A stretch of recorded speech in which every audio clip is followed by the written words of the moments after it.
You want to have a debate, but you actually don't debate. There's nothing more ill debate than this. So we already have a mic. Name two times. Name two times where you Show me you're losing without telling me you're losing. Mungkin dia nggak bisa kendalin diri dan sebagainya, itu udah punya frustasi. Jadi karena dia punya frustasi yang sangat luar biasa, kemudian ada kejadian tertentu nih. Yang membuat dia mencari kambing hitam. Seorang aktivis yang dikenal sebagai pendukung Presiden Amerika Serikat Donald Trump dan Israel bernama Charlie Kirk tewas selesai ditembak pada Rabu 10 September 2025. Anda pernah punya kerabat atau teman yang pro dengan kamu, tapi tiba-tiba nggak sesuai dengan pendapat kamu, akhirnya nusuk kamu dari belakang. Ini yang akan kita bahas dengan Coach Arif terkait kasus penembakan Charlie Kirk.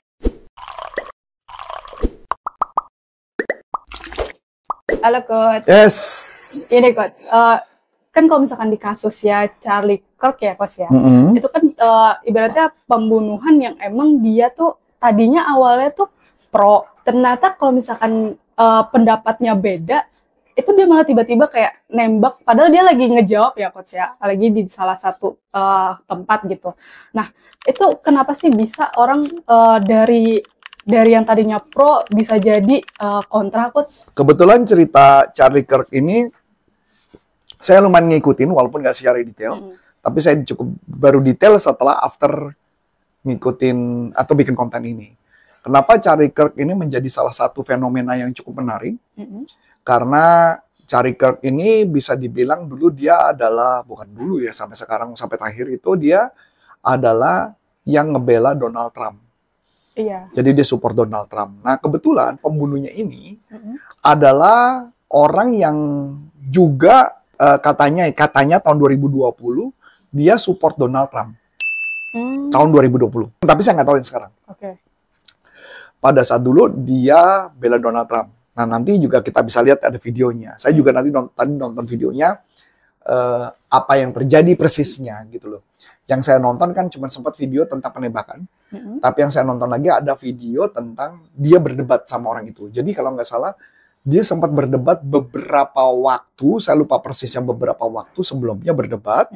Kemudian terjadilah tidak disukai. Nah videonya pasti udah ditonton. Inti perdebatannya sederhananya adalah ada beberapa orang Amerika, bukan orang Amerika ya, ada beberapa orang dideportasi atau dikeluarkan atau dibalikan ke negaranya. Dibalikan. Nah, si orang ini bertanya, kan orang itu adalah orang Amerika dong. Terus dijawab, bukan. Bukan, dia bukan orang Amerika. Dia adalah imigran gelap yang dikembalikan ke negaranya. Nah, si orang ini ngerasa harusnya Donald Trump tidak melakukan itu. Donald Trump harusnya tidak mensupport itu, tapi Donald Trump harusnya tidak mengirimkan orang itu keluar. Dan menurut dia, itu orang Amerika. Sudah jadi warga negara Amerika. Sedangkan menurut Charlie Kirk, tidak. Orang itu belum menjadi warga negara Amerika. Nah, pada saat percakapan-percakapan itu, sebenarnya kan topiknya tentang debat ya. Dan memang orang itu pakai megafon. Dia bawa megafon. Tahu megafon ya? Apa nama bahasa Indonesia megafon tuh? Corong ya? Apa ya? Corong. Toa, bawa toa gitu ya. Dia bawa toa, terus dia bilang, kamu tuh liar, kamu pembohong. Si Charlie Kirk-nya dia nggak pembohong. Nah, Charlie Kirk-nya bilang, jadi intinya kayak menghina bahwa kalau orangnya udah kalah, udah gak usah sosok menang gitu ngomongnya gitu loh. Jadi kayak gitu, dan kemudian ditegurlah orang itu, ditegur bahwa orang itu tidak sopan santun, orang itu ada orang yang sudah mau ngomong terus sama dia disalib, dia mau ngomong duluan dan sebagainya, dia nggak sopan dan sebagainya. Saat itulah kayaknya orang ini kayaknya marah. Marah, jengkel, benci dan sebagainya. Mulailah terjadilah sebuah kebencian. Nah, kebencian itulah yang akhirnya menyebabkan orang itu menjadi benci sama orang itu. Kebetulan saya kurang lebih mengerti kasus-kasus kayak gituan. Karena saya juga dulu pernah dibenci sama orang. Oh iya, Coach. Iya, cuman karena hanya hal yang kadang-kadang hal yang sepele yang kita nggak sadar. Nggak sadar gitu ya. Atau malah mungkin sadar tapi nggak nganggap itu penting gitu loh. Misal contoh, Saya dalam sebuah pelatihan, jumlah pesertanya 200, itu acara udah jam 2, jam 3 pagi, terus ada satu orang wanita datang berdua, bukan satu orang, tapi 2 orang wanita datang berdua, terus dia bilang, Coach Arif, boleh nggak saya minta diterapi sama Coach Arif? Jam 2 pagi. Padahal jam 6, itu masih ada kelas lagi, lanjut. Jadi kita cuma punya waktu istirahat, dan saya sudah capek nih ngajar nih sampai jam 2 pagi. Saya bilang dong, ya oke, tapi saya lagi capek banget. Boleh nggak kamu diterapi sama satu coach lagi? Kebetulan waktu itu coachnya Coach Indra. Boleh nggak diterapi sama Coach Indra? Dia melangkah 1 langkah mundur ke belakang. Dia bilang, boleh. Harusnya selesai dong? Iya. Tidak. Besoknya saya dapat kabar berita bahwa dia benci sama saya. Loh? Karena saya menolak dia. Nangkep nggak sekarang? Berarti pertanyaan yang menarik, yang punya masalah saya atau dia? Dia. Exactly. Tapi kenapa orang itu bisa begitu? Bisa jadi orang ini sudah punya luka batin sebelumnya. Yang termasuk si penembak Charlie Kirk juga mungkin sudah punya problem sebelumnya dalam hidupnya. Dengan kondisi yang sama kah? Dengan kondisi yang sama atau nggak sama kah? Ya nggak tahu. Kita kan nggak ngerti kan. Saya kan nggak ngerti ceritanya. Tapi dari gambaran tersebut kita bisa ngelihat. Akhirnya saya melakukan dengan cara sudut pandang berbeda. Jadi kalau ada orang misalkan, Coach Arif minta terapi, pernah ada kejadian lagi. Saya bilang, boleh. Tapi besok ya saya terapinya. Kan nggak mungkin sekarang dong jam 3 pagi, jam 2 pagi. Saya butuh istirahat. Saya bilang besok ya. Nah, besoknya mereka nggak datang. Saya cari. Di atas panggung saya ngomong. Siapa yang kemarin mau minta terapi sama saya ya? Saya nggak nemu orang yang mana ya. Nanti ketemuin saya ya. Nah, ternyata setelah itu orang yang temuin saya, sejak saat itu orang banyak yang ngebenci sama saya. Kesimpulan adalah, cara menyampaikan, cara berbicara, itu berdampak dengan orang benci sama kita atau enggak. Karena tiap orang tuh nyimpulin dari kalimat yang kita ucapin tuh kadang beda-beda gitu ya, Coach. Sama nggak seperti orang udah bawa mobil terus dipepet, kemudian orangnya turun dari mobil terus ngamuk. Kemarin belum ada kejadian, belum lama ini kan ada yang orang dari supir bus turun sambil bawa batu, terus batunya dipecahin ke kaca mobil. Sama aja. Orang tuh kayak terlalu gampang ketika dia memang sudah punya masalah, itu gampang banget tersulut gitu loh. Untuk hal-hal yang kadang-kadang mungkin menurut kita sederhana, jadi menjadi tidak sederhana, yang alias menjadi tidak bijak gitu loh. Nah, tapi dalam konteks ini mungkin apa yang bisa kita bahas, kemudian saya baca aja ya, lebih baik saya baca. Jadi kalau saya nyebutnya, ada istilah yang namanya psikologi radikalisasi. Psikologi radikalisasi, dari kebencian menuju kekerasan. Jadi dia pertama cuma benci doang, tapi jadi keras nih. Jadi tahap 1 adalah frustasi pribadi. Frustasi pribadi artinya orang itu mungkin merasa gagal dalam hidupnya. Merasa gagal, merasa frustasi, mungkin dia nggak bisa kendalin diri dan sebagainya. Itu udah punya frustasi. Jadi karena dia punya frustasi yang sangat luar biasa, kemudian ada kejadian tertentu nih. Yang membuat dia mencari kambing hitam. Siapa yang mesti disalahin? Karena dia frustasi yang tadinya tuh dia nggak mau kalah ketika debat tadi, makanya dia malah cari kambing hitam ya, untuk disalahkan gitu. Iya, siapa yang untuk disalahkan? Misal contoh, yang tadi supir bus ya, atau mobil lagi jalan. Dia lagi ada masalah. Kita bunyikan, tet, tet, tet, tet. Dia turun, ambil batu, pecahin.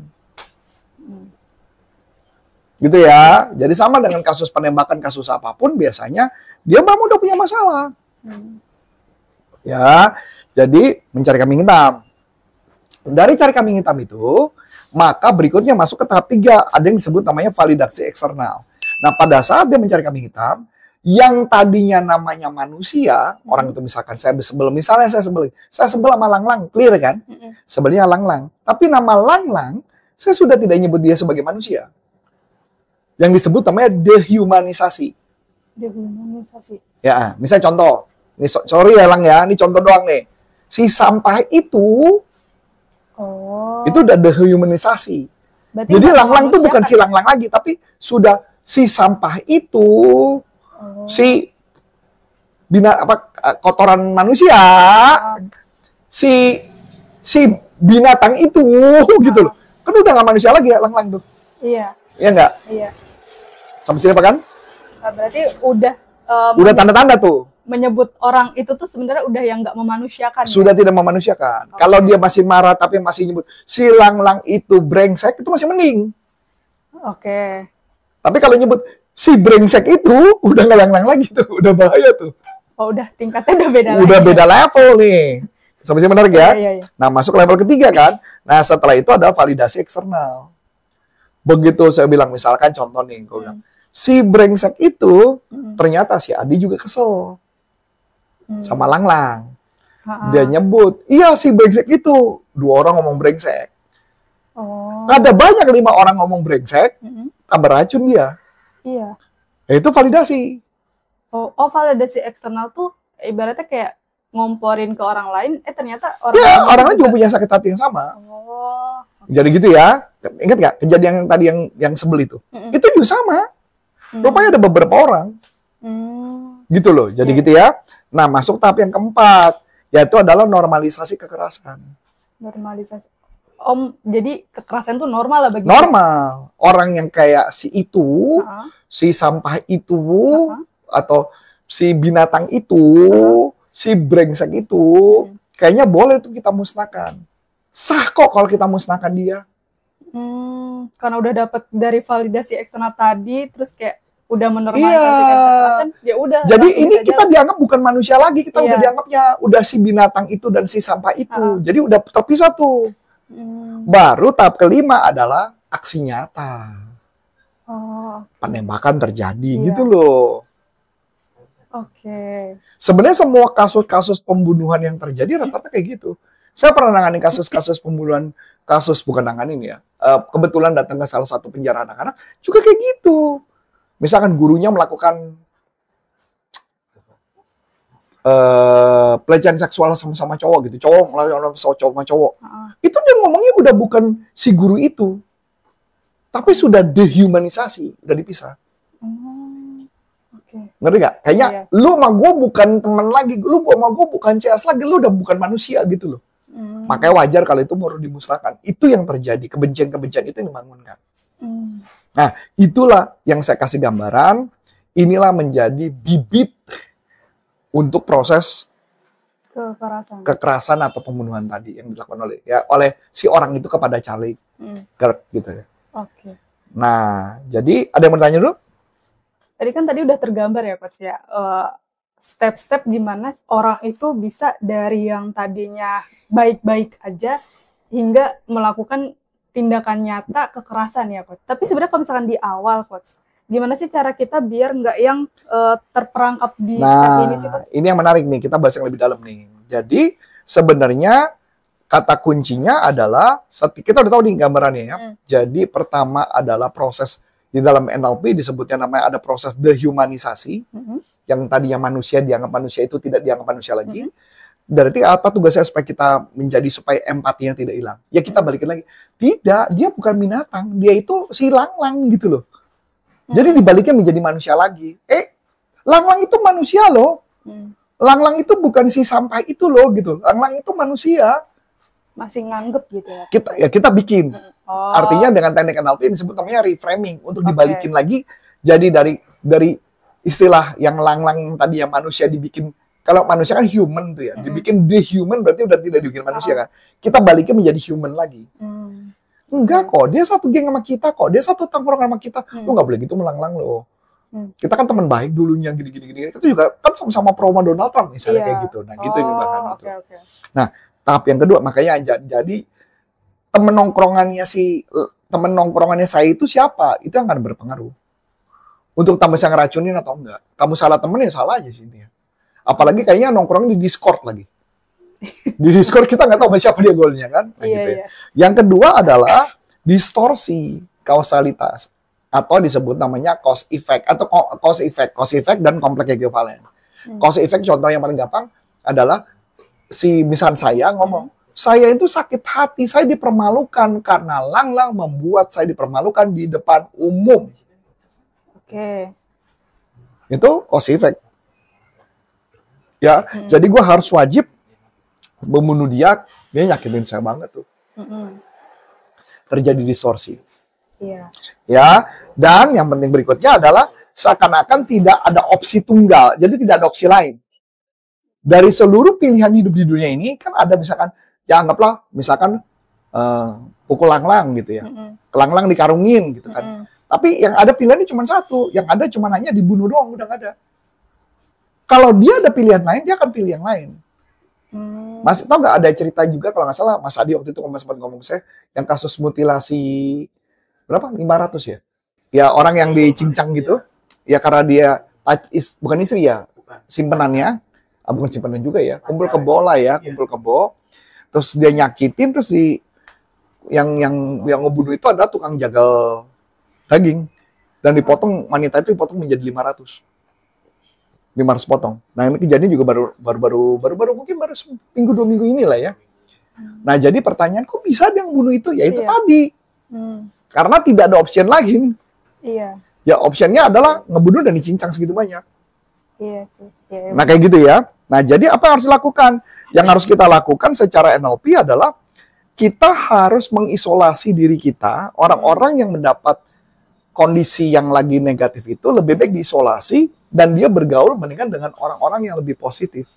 Iya. Jadi bahkan kalau kayak kita nonton film-film Hollywood gitu ya, kayak film Joker, film apapun gitu ya, yang film-film itu, rata-rata itu orang adalah pertamanya manusia, dia dihumanisasi, mulailah terjadi proses gitu loh. Iya, iya benar-benar. Benar nggak? Iya.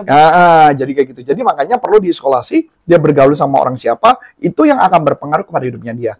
Nah yang berikutnya adalah kita perlu pakai teknik reframing, mereframing dia, mereframing supaya tentang kejadian perdebatan itu, yaitu cuma perdebatan, atau kita cuma memberikan waktu dia motong ke depan, itu kan dia motong ke depan, bener nggak dia motong? Benar.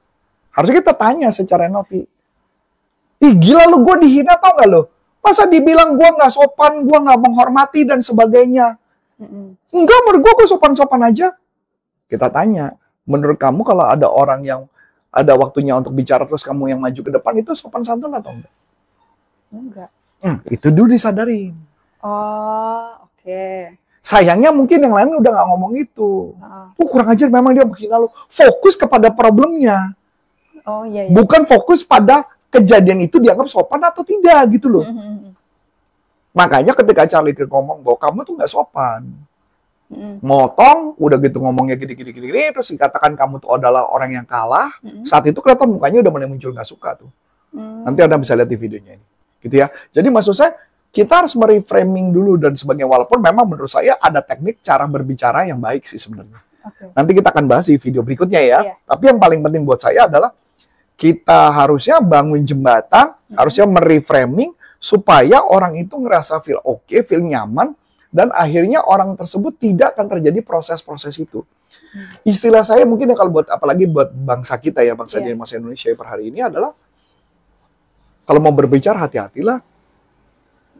Lebih baik itu message yang mau saya sampaikan, kalau mau berbicara sesuatu hati-hati. Kalau kita nggak terlalu pintar berbicara, mendingan pakai pakai skrip lah kalau bisa kalau ngomong gitu loh.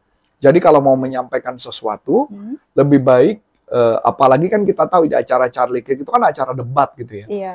Acara debat di depan umum disiarin, nah itu kan kayaknya mempermalu buat mereka. Berarti sebelum berkata dipikirkan terlebih dahulu ya Coach ya? Agar nggak nyakitin orang mungkin. Atau pernah ada kejadian tertentu yang misalkan kita nggak sengaja nyakitin orang kalau di depan umum, harusnya idealnya, ini sayangnya ya karena orang Amerika ya beda ya. Kalau dulu saya pernah ada beberapa kejadian, bukan saya tapi orang lain gitu, ketika melakukan yang tidak menyenangkan, kita nyamperin. Oke. Kita nyamperin setelah itu. Sorry ya, tadi gua ngomongnya agak ini. Tapi tanpa menghina, kalau Charlie Kirk benar-benar menunjukkan agak agak nyerang ya. Nanti di video Anda bisa nonton. Jadi kalau misalkan nggak gitu, kalau orang Indonesia nggak gitu, begitu ngomong, aduh sorry ya, sorry banget. Gue tadi ngomong gitu. Paling nggak kita peluk-peluk dan sebagainya, kita, sorry ya, gue minta maaf. Mungkin tuh nggak akan terjadi. Minimal gitu ya. Atau gimana. Kalau nggak, lu makan berdua sama gue ya. Nanti gue bayarin lu, kita ngobrol. Sorry banget. Nah, minimal dia marah, tapi marahnya nggak sampai yang muncak. Yang muncak banget gitu loh, intinya gitu sih. Intinya itu. Oke, wah menarik banget ya teman-teman. Dari penjelasan Coach Arief tadi yang dari awal, kenapa sih seseorang itu bisa benar-benar memuncak, bisa menimbulkan kebenciannya terhadap seseorang, dan pesan dari Coach Arief, coba deh, kalau misalkan memang masih belum bisa berbicara dengan baik ketika di depan umum, latihan terlebih dahulu, atau bahkan kayak udah punya skripnya, udah nyiapin gitu. Kira-kira kalau misalkan perkataan ini apakah bisa menyinggung hati orang lain kah, atau kayak gimana? Nah, kalau misalkan teman-teman ada pertanyaan seputar NLP atau bahkan leadership pun, bisa langsung aja tulis di kolom komentar ya. Cukup sekian dari aku, Aulia. Dan saya Coach Antoni Syarif mengucapkan terima kasih, sukses buatnya, sampai jumpa. NLP for Business untuk Indonesia. Bye-bye.